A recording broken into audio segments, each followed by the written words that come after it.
네, 하나님께서 수고와 땀이 있는 귀한 찬양 기쁘게 받으신 줄로 믿습니다. 제가 먼저 인사를 좀 읽고 말씀을 시작하도록 하겠습니다. 2021년을 맞아 새로운 소망 가운데 서게 하신 하나님께 감사와 영광을 올려드립니다. 하나님은 선하시며 하나님은 완전하시기 때문에 하나님의 뜻을 신뢰하며 모든 것을 감사함으로 받으면 버릴 것이 없다는 믿음으로 여기까지 왔습니다. 앞으로도 그렇게 살아갈 것입니다.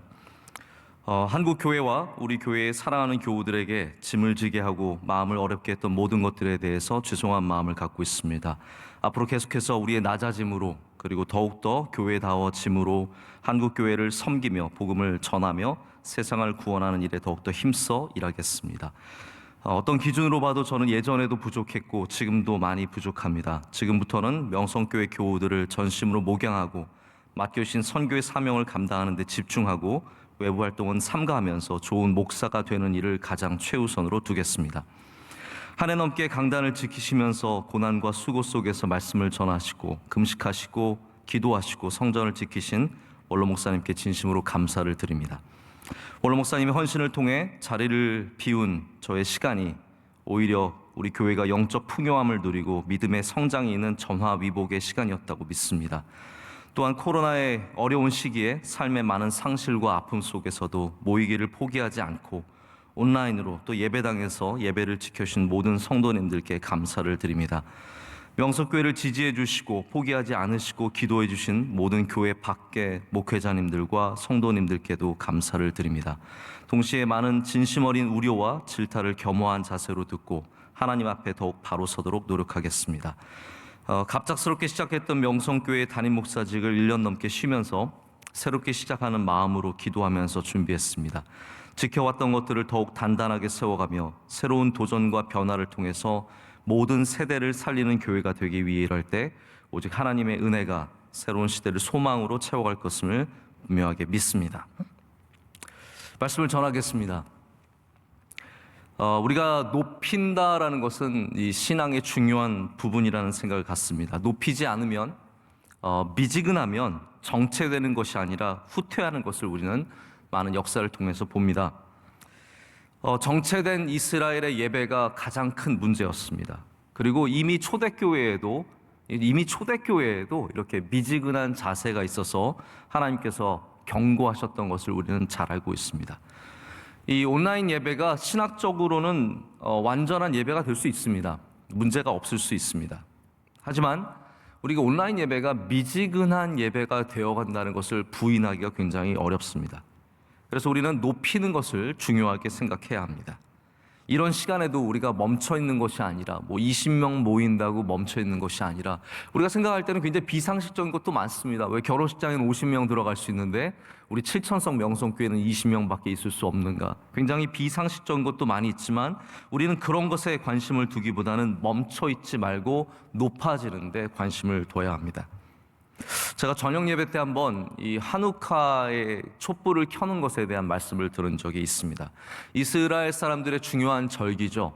크리스마스와 맞닿아 있는 한우카에 이스라엘 사람들은 메노라라고 하는 촛대에 불을 하나씩 켜갑니다. 근데 원래는 이게 촛불을 켜고 촛불을 끄는 전통이 함께 있었다고 합니다. 어떤 사람들은 하나씩 매일 초를 켜가고 어떤 사람들은 하나씩 매일 초를 꺼갔던 것이죠. 근데 여기에 대해서 이스라엘 사람들이 원래 굉장히 율법적인 사람들이기 때문에 논쟁이 많았다고 합니다. 그래서 샴마이 학파는 불을 꺼가는 것이 맞다라고 얘기하고 힐렐 학파는 불을 켜가는 것이 맞다라는 이견이 있었던 것이죠. 그런데 결국은 이 힐렐 학파의 전통적으로 기울어지게 된 이유가 있는데 힐렐 학파는 뭐라고 얘기해줬냐면 점점 더 밝아지는 것이 이것이 신앙적이다라고 말합니다. 왜냐하면 이분들이 이야기하는 것은 우리가 거룩함에 대해서는 낮추지 않고 높여야 한다라고 말하는 것이 바로 이분들의 주장이었고 이것이 굉장히 공감을 가져왔던 것 같습니다. 맞습니다. 초도 켜가야 하듯이 불도 밝아져야 하듯이 우리 신앙도 높아져야 합니다. 가만히 머물러 있는 것이 아니라 이 정도면 됐다가 아니라 점점 더 밝아져야 하고 높아져야 합니다. 자, 그래서 우리는 차원을 높여야 합니다. 차원이라는 말은 또한 어떤 수준을 의미하기도 하고 물리나 수학에서는 뭐 가로, 세로 이런 면을 얘기하기도 합니다. 3차원, 우리가 살아가는 이 입체적인 공간을 말하는 단어이기도 합니다. 그래서 기대의 차원을 높이라라는 말씀, 오늘 제목은요, 우리의 기대의 수준을, 우리 흔한 말로 레벨을 높여야 된다라는 겁니다. 또한 기대의 새로운 면을 발견해야 된다는 거죠. 앞으로 지금까지 그냥 살아왔다면 우리 신앙에 있어서 하나님을 향한 기대의 새로운 면들을 발견해 가야 한다라는 말이기도 합니다. 여러분, 왜 우리가 기대의 차원을 높여야겠습니까? 지금 이대로 가만히 있으면, 머물러 있으면 정체되고 그것이 후퇴를 의미하기 때문입니다. 자, 오늘 말씀은 바로 그러한 주제를 담고 있고 명성교회 2021년의 주제의 말씀이기도 합니다. 제가 작년에 말씀을 좀 여유롭게 많이 읽을 수 있는 기회가 있었습니다. 시간이 있었습니다. 어딜 뭐 갈 수 있는 것도 아니고 특별한 일을 준비는 많이 했지만 하나도 할 수가 없어서 그저 집과 사무실을 제가 오가면서 조용하게, 때로는 궁상맞게 지냈습니다. 그러다 보니까 덕분에 말씀을 좀 집중해서 볼 수 있는 시간이 많이 있었습니다. 성경을 읽다 보니까 새로운 발견을 참 많이 하게 되었어요. 그 중에 하나님께서 저에게 주신 성경책이 이사야였습니다. 이 이사야에 담겨있는 하나님의 말씀이 사실은 두렵고 떨리는 심판과 멸망에 대한 경고만이 아니라 어느 성경보다 오히려 더 따뜻하고 소망 가운데 선포되는 말씀이 많이 있다는 것을 제가 읽으면서 깨닫게 되었습니다. 그래서 다른 성경이 아니라 이사야의 메시아에 대한 예언이 많은 겁니다. 왜냐하면 이것이 이사야가 소망의 말씀이기 때문이죠. 희망과 복에 대한 말씀이기 때문에 여기에 바로 메시아에 대한 말씀이 집중되어서 있는 것을 우리는 알게 됩니다. 특별히 제가 읽다가 30장 오늘 말씀 즈음에서 굉장히 개인적으로 큰 위로와 은혜를 얻게 되었습니다. 올해 주제는 우리가 광고 시간에도 얘기했듯이 여호와를 기다리는 자마다 복이 있도다입니다. 여러분 혹시 집에서든 어디에서든 한번 따라해 보기를 원합니다. 여호와를 기다리는 자마다 복이 있도다. 아멘. 네. 그런데 우리가 하나님을 기다리고 기대하기 전에 본문을 통해서 받는 첫 번째 은혜는 뭐냐면요, 하나님께서 이미 우리를 기대하고 기다리고 계시다는 사실입니다. 그러니까 성경에 있는 기대의 차원의 오해부터 좀 풀고 시작을 해야 될 것 같습니다. 성경은 우리만 하나님을 기다리라고 말씀하지 않습니다. 너희는 어쨌든 하나님 기다리고 너희는 무조건 하나님 기대하라는 말씀이 절대로 아닙니다. 하나님께서 오히려 우리를 먼저 사랑하셨고 우리를 먼저 기다리고 계심을 성경은 보여주고 있습니다. 하나님께서 우리가 하나님을 먼저 사랑한 것이 아니라 우리가 아직 죄인 되었을 때 우리를 먼저 사랑해 주신 거죠. 우리가 하나님을 지금까지 기다려왔던 것이 아니라 하나님이 우리를 기다려 오셨다는 것. 우리가 하나님을 기대하고 이 성전에 온 것 전에 하나님이 우리를 기대하고 여기서 기다리셨다는 것을 성경은 자꾸 반복해서 우리에게 가르쳐주고 있습니다. 우리를 기대하시는 분이 우리 부모님 이전에, 우리 주변의 사람들 이전에 하나님이시다는 것. 명성교회를 기대하시는 분이 그냥 단순한 한국 교회가 아니라 먼저 하나님이심을 우리가 알아야 할 줄로 믿습니다. 그래서 오늘 말씀은 이렇게 읽고 있습니다. 그러나 여호와께서 기다리시나니 이는 너희에게 은혜를 베풀려 하심이요 일어나시리니 이는 너희를 긍휼히 여기려 하심이라. 아멘. 기다린다는 말씀이 그냥 시간을 써서 시간 중에 기다린다는 말씀만이 아닙니다. 기다린다는 말씀은 오늘 우리 주제와 같이 우리를 기대하신다는 말씀입니다. 우리를 기대하신다는 거죠. 그래서 기대의 사전적 정의가 기다림이 들어가 있어요. 제가 찾아보니까 이런 뜻이더라고요. 어떤 일이 원하는 대로 이루어지기를 바라면서 기다림. 이게 바로 기대라는 거예요. 기대는 기다림입니다. 하나님이 우리를 기다리시는데 요거 한번 내가 혼내줘야지라고 기다리시는 기다림이 아니라는 거죠. 야, 너 잘못하기만 해봐. 내가 너 잘못하는 거 보면 바로 혼내줄 거야. 그러한 기다림이 아니라, 벌 주시기 위해서 기다리심이 아니라 우리에게 은혜를 주시기 위해서 기다리고 계신다는 거예요. 우리 사랑하는 우리를 은혜 주시기 위해서 하나님은 지금도 기다리고 계셨다라는 겁니다. 그래서 기대라는 것은 우리에게서 시작하는 것이 아니라 하나님에게서 먼저 시작합니다. 그래서 예수님께서 우리에게 참 하나님의 모습을 보여주시기 위해서 많은 말씀을 주셨는데, 그 가운데 가장 핵심적인 말씀 중에 하나가 무엇입니까? 바로 우리를 기다리시는 하나님이에요.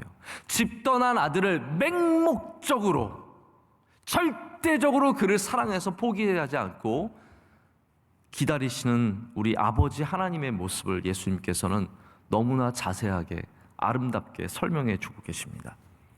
하나님은 기다리시는 것만이 아니라 일어나십니다. 오늘 본문 말씀 보면 하나님이 일어나신다라고 되어 있어요. 우리를 긍휼히 여기시기 위해서 일어나신다라고 되어 있습니다. 자, 근데 우리가 이 말씀을 그냥 읽으면 그냥 넘어가겠지만, 고대 사람들, 히브리 사람들이 생각하는 하나님이 일어나신다라는 표현은 여러분 어땠을 것 같습니까? 제가 곰곰이 생각해 보면 신이 일어난다라는 것은 아마도 누군가를 벌하기 위해서, 누군가를 책망하기 위해서, 멸망을 가져오기 위해서 일어나는 그러한 모습들이 많이 상상되었을 거라는 생각을 갖습니다. 아마 이 말씀을 이스라엘 사람들이 읽을 때 하나님이 일어나신다, 여호와가 일어나신다라고 하면 우리 이제 죽었다, 우리 이제 끝났다, 진짜 우리는 멸망이 가까웠다, 그런 느낌을 받기가 굉장히 쉬울 겁니다. 아마 여러분들도 그런 분들이 계신지 모르겠는데요, 많이 맞아보면요, 누가 이렇게 손들면 피합니다. 많이 맞아본 사람들은 누가 손들면 피합니다. 제가 요즘에 저희 아이들과 장난을 많이 치고 놀았는데, 저희 아이들이 뭐 장난치다가 이제 가끔씩 저에게 막 주먹을 휘둘러요. 이제 주먹을 휘두르는데 그게 뭐 진짜 뭐 미워서 때리는 게 아니라 장난치면서 휘두르는 거죠. 그래서 그런지 제가 요즘에 저희 아들이 손 들면 피하게 되더라고요. 저도 모르게. 이렇게 손 탁 들면 저 때리는 줄 알고 이렇게 탁 피하고, 저도 모르게 주눅 들어있는 모습을, 물론 저희 아내는 그렇지 않은데 저희 아이들한테 제가 가끔씩 이렇게 피하는 모습, 저도 깜짝 놀라면서 피합니다.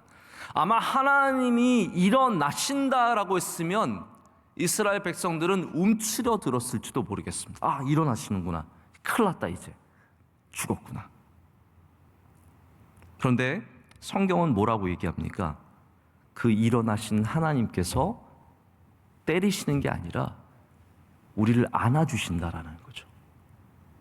긍휼히 여기시기 위해서 일어나심을 보여주고 있습니다. 상처가 많은 사람들, 많이 맞아본 사람들은요, 누가 손만 들면, 누가 일어서면 두렵습니다.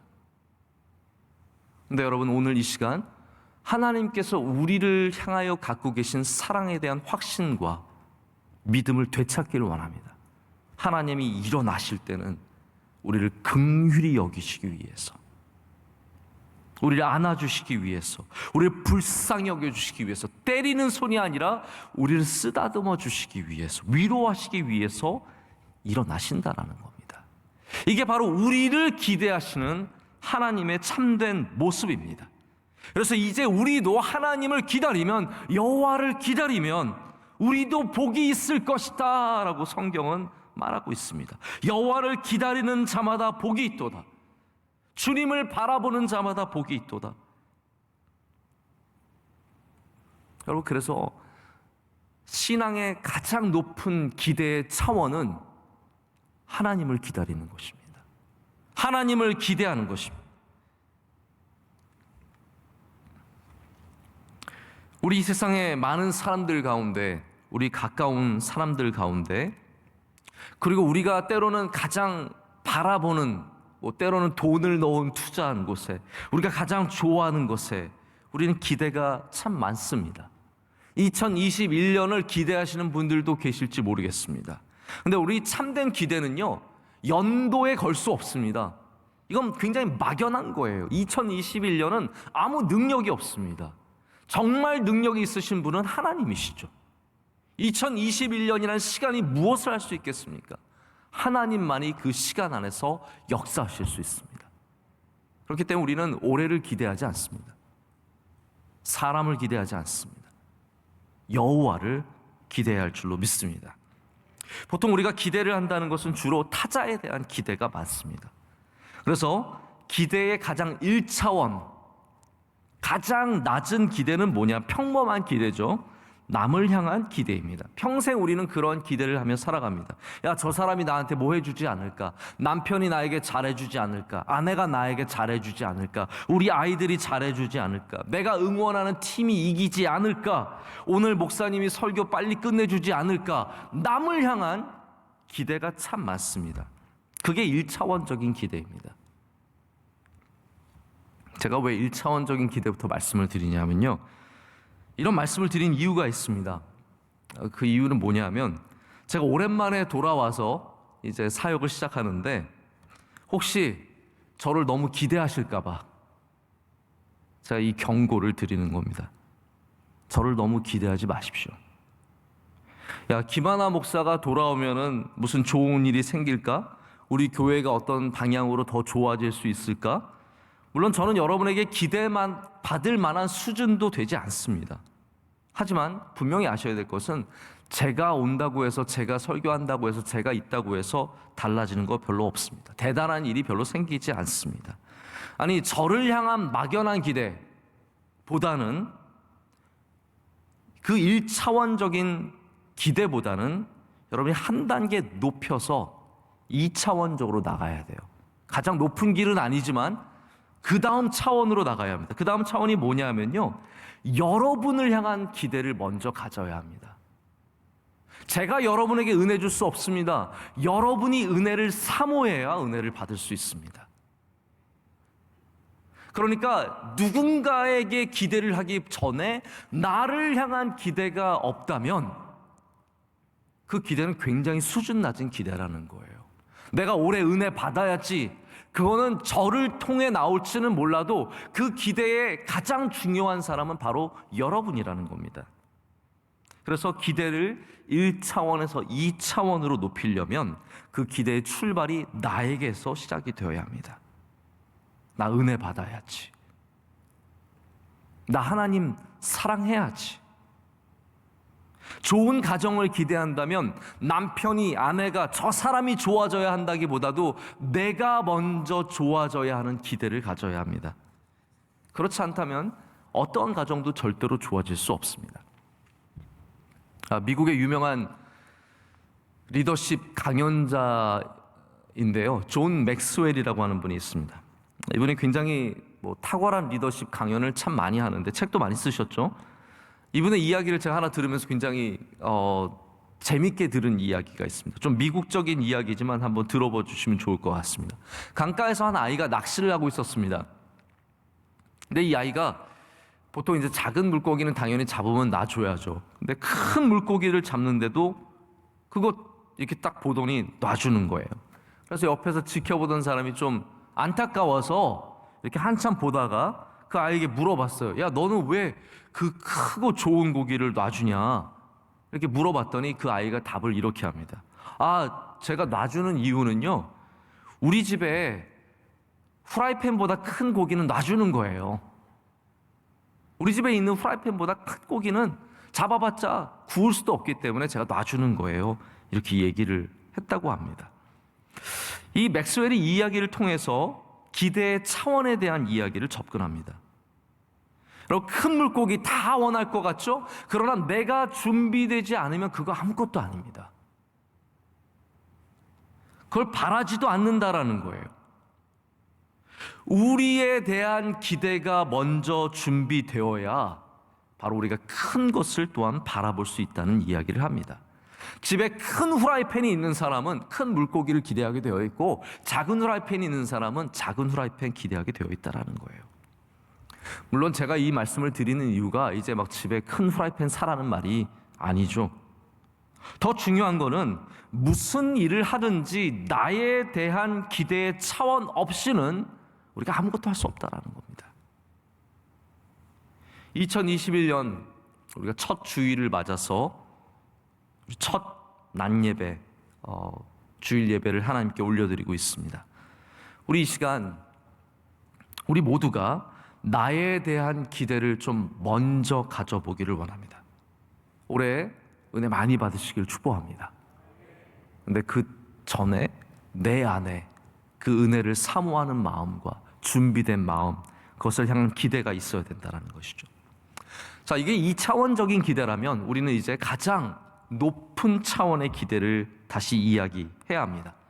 바울이 고린도전서 13장 사랑장에 사랑을 어떠한 길로 표현합니까? 이 세상에 많은 길이 있지만 가장 높은 길은 사랑이다라고 말합니다. 우리가 가야 할 가장 귀한 길, 높은 길이 사랑이다라고 얘기합니다.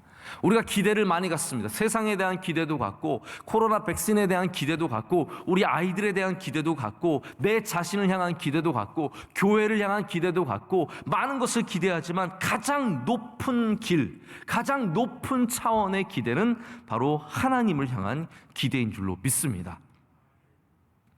우리 작년에 가장 많이 사용된 단어 중에 하나가 전례 없다라는 표현입니다. Unprecedented. 지금까지 없었던 일.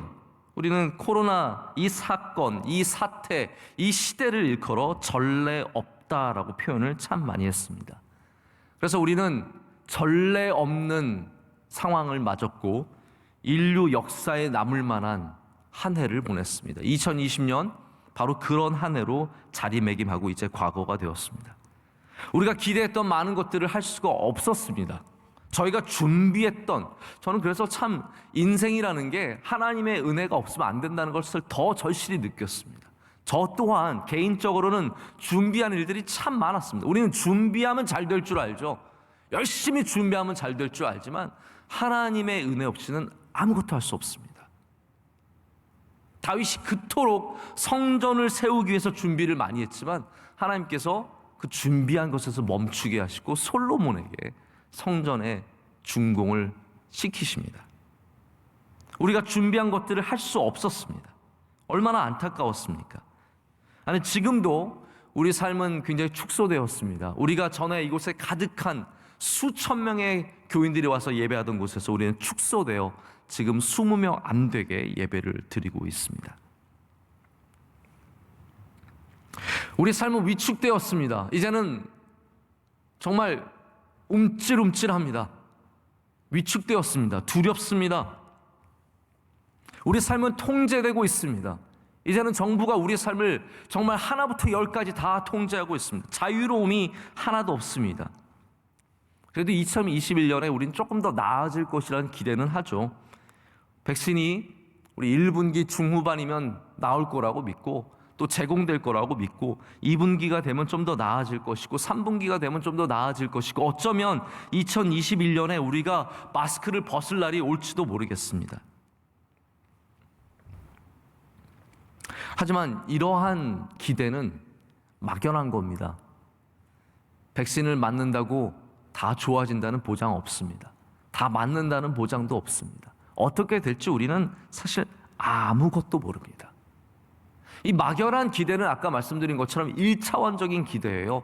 될 수도 있고 안 될 수도 있습니다. 차라리 이 시기를 잘 이겨내려면 어떠한 막연한 대상에 대한 기대보다 자기부터가 잘 준비되어야 합니다. 그리고 더 나아가서 우리는 하나님을 향한 기대를 되찾아야 할 줄로 믿습니다. 제가 마지막쯤에 와서 이제 느즈막하게 본문의 설명을 좀 더 드리는데요. 30장 초반은 이스라엘이 굉장히 정치적으로 어려움을 당했을 때 아마 바벨론으로부터 어려움을 당한 것이 분명한데 하나님이 아니라 애굽에게 도움을 청하러 가는 모습들이 나옵니다. 하나님께서 그것을 보시면서 괘씸했습니다. 이 기회가 하나님 앞에 정신 차리고 회개하고 바로 서는 좋은 기회를 주셨는데 그게 아니라 이스라엘 사람들은 애굽에게로 빨리 가서 애굽에게 도움을 청하려고 합니다. 하나님과의 관계는 돌이킬 생각이 없고 오직 이 문제를 도망하고 피하라는 데만 관심이 있습니다. 혹시 여러분 문제를 만나셔서 도망치고 싶으십니까? 빠른 말, 오늘 말씀 배경에 나오듯이 빠른 말을 타고 가면 도망갈 수 있을 것 같습니까? 혹시 문제를 만나서 도망가고 싶으신 분이 있으시면 오늘 말씀을 잘 보셔야 합니다. 빠른 말을 타고 그리고 힘 있는 애굽에 가도 아무 소용없다라는 거죠. 그 문제를 결코 피할 수 없다는 겁니다. 우리가 백신이라는 빠른 말을 타면 이 문제를 피할 수 있는가? 그렇지 않다는 거죠. 하나님이 정말로 원하시는 것은, 하나님이 우리에게 기대하시는 것은 바로 하나님 앞에 참된 회개와 하나님 앞으로 돌아와서 하나님을 기대하는 주님의 백성이 되기를 원하시는 겁니다. 그래서 여호와를 기다리는 자마다 복이 있다는, 바로 애굽을 기다리지 않고 빠른 말을 기대하지 않고 다른 것을 기대하지 않고 하나님을 기다리는 자를 하나님께서 복 주신다는 말씀이죠. 여러분, 문제만 해결된다고 우리 인생의 문제가 해결된 건 절대로 아닙니다. 하나님은 회개의 믿음을 요구하시고 우리가 주님 앞에 나오는 것을 요구하십니다. 성경은 항상 한 가지 솔루션만 줍니다. 딱 우리 인생에 한 가지 솔루션만 줍니다. 그것이 무엇입니까? 예수 그리스도입니다. 다른 솔루션은 없습니다. 아니, 괜히 조금은 할 수 있어요. 그래서 조금은 유익이 된다고 얘기합니다.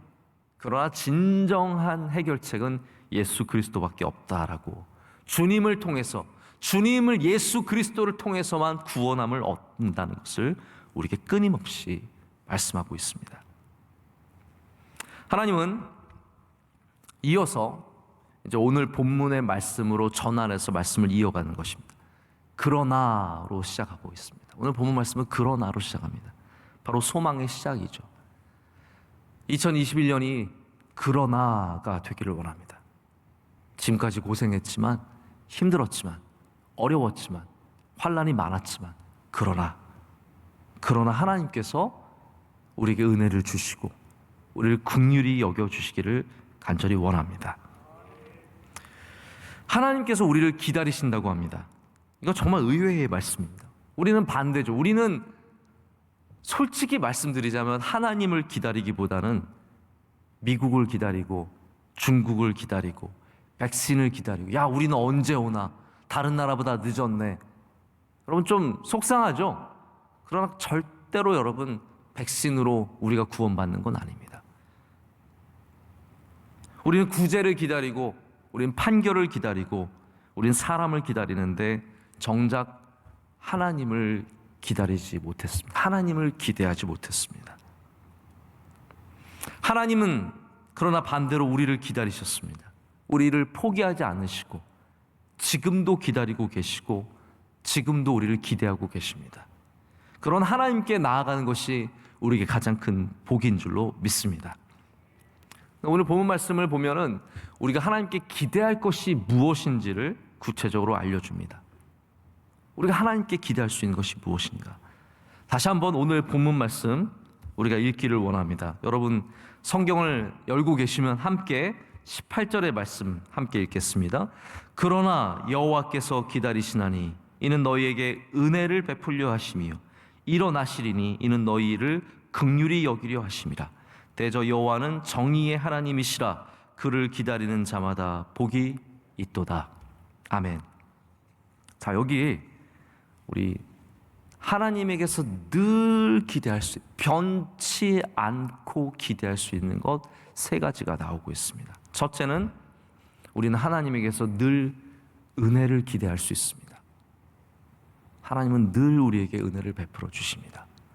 둘째는 우리는 하나님에게 긍휼을 기대할 수 있습니다. 사람들에게는 긍휼을 기대할 수 없을 때가 많습니다. 잘못했을 때 벌 받아야 돼요.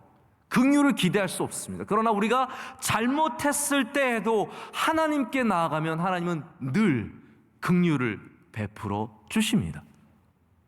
하나님에게는 항상 긍휼을 기대할 수 있습니다. 하나님에게는 항상 은혜를 기대할 수 있고 항상 긍휼을 기대할 수 있습니다. 세상이 우리를 잘못 여기고 우리를 못되게 굴고 힘들게 굴고 우리를 핍박할지라도 또한 우리는 세 번째, 하나님에게서 항상 정의를 기대할 수 있습니다. 억울한 사람들, 괴로운 사람들, 힘든 사람들, 내가 왜 이러는지 모르겠는 사람들은 하나님에게서 항상 정의를 기대할 수 있습니다. 그래서 하나님의 정의로 우리의 문제를 반드시 풀어주실 겁니다. 할렐루야. 변치 않고 하나님께 기대할 것, 은혜와 긍휼과 바로 정의입니다. 이제 말씀을 제가 정리하고 맺고자 합니다. 제가 한동안 조금 교제를 했던 선교사님이 한 분 계십니다. 지금은 제가 폐가 될까봐 연락도 안 하고 있는데 참 좋은 분이세요. 그래서 제가 새누리 명석교회 섬길 때 오셔서 몇 번 말씀도 전해주시고 간증도 해주신 선교사님인데 이용구 선교사님이라는 분입니다. 내려놓음이라는 책으로 아주 유명하시죠. 이분은 뭐 전력이 화려합니다. 우리나라는 또 하버드라고 하면 껌뻑 죽는 게 있거든요. 하버드에서 박사학위를 받으시고 그러나 좋은 곳으로 가지 아니하시고 몽골로 가서 7년 넘게 선교사로서 그 어려운 곳에서 선교를 감당하시고 하나님의 강권하심으로 사역지를 옮겨요. 잘 되는 곳 다 내려놓고 인도네시아로 가셔서 지금은 인도네시아에서 국제학교를 대학교까지 세우시면서 선교사로 일을 하고 계십니다. 그 옮기는 과정 가운데 그리고 인도네시아에서 그 일들을 감당하는 가운데 이분이 너무 힘드셨나 봐요. 가정도 힘들고 아이도 힘들게 하고 아내도 힘들게 하고 주변의 사역자들도 힘들게 하고 되는 건 하나도 없고 그러면서 왜 하나님 나를 여기로 부르셔서 왜 이렇게 고난 중에 두시고 이 칠흑같이 어두운 밤에 저를 두시고 왜 이렇게 많은 어려움을 저에게 주십니까? 이 수많은 고민 속에서 그때 선교사님이 가졌던 질문이 있고 그것을 나중에 책으로 쓰셨습니다. 기대라는 책을 쓰셨는데 그때 가졌던 질문이 뭐였냐면 이거였다고 합니다. 무엇에 내 삶의 소망을 두고 살고 있는가? 무엇에 내 삶의 소망을 두고 살고 있는가? 다시 하나님께 소망을 두었을 때 바로 기대가 그냥 단순한 사람들이 아니라 단순한 프로젝트가 아니라 하나님께 기대를 두었을 때 그 삶의 모든 무거운 짐 속에서 다시 길을 찾았다는 간증을 이 책에서 하고 있습니다. 여러분, 이 시대는 어둡습니다. 당장 보이는 게 하나도 없습니다. 우리에게 삶에 있는 짐의 무게들은 절대로 만만치 않습니다. 아이들 내 맘대로 되지 않습니다. 사업 내 맘대로 되지 않습니다. 나의 작은 일조차도 내 맘대로 되지 않습니다. 우리는 이럴 때 뭐라고 질문해야 합니까? 무엇에 내 삶의 소망을 두고 있느냐라는 것이죠. 무엇에 내 삶의 소망을 두고 있는가? 무엇을 기대하고 있는가? 누구를 기대하고 있는가? 이 질문을 던지면 우리는 다시 오늘 본문 말씀으로 들어오게 됩니다. 여호와를 기다리는 자마다 복이 있도다. 여호와를 소망하는 자마다 복이 있도다죠. 이번에 책에 프롤로그에 나오는 글을 읽고 제가 말씀을 맺겠습니다. 이렇게 쓰고 계세요. 우리는 모두 기대를 가지고 이 땅을 살아간다. 그래서 이것이 무너질 때 좌절하고 우울해한다. 어떤 기대를 가지고 사는가가 삶의 자세와 모습과 방향을 결정한다. 때로 우리 안에 세상을 향한 기대와 하나님의 통치를 향한 기대가 충돌하는 경우가 있다. 지혜로운 삶은 하나님의 다스림 가운데 존재하는 영원한 삶을 준비하는 것이다. 여러분에게도 그러한 기대가 있는 올 2021년이 되시기를 간절히 축복합니다. 기도하시겠습니다. 하나님 아버지 감사합니다. 우리 모두에게 2021년을 열어주심을 감사합니다. 그리고 또한 우리 모두에게 올해 주제 말씀을 통해서 주님을 기다리게 하심을 감사합니다. 주님 영광받아 주시옵소서. 하나님 우리 안에 있는 헛된 기대들을 다시 접게 하시고 하나님을 향한 기대로 가득 찬 삶이 되게 하여 주시옵소서. 주님께서 놀라운 일을 이루실 줄로 믿습니다. 아니, 그러지 않으실지라도 우리는 주님을 바라보며 기다리고 기대하게 하여 주시옵소서. 예수 그리스도의 이름으로 간절히 기도드립니다. 아멘.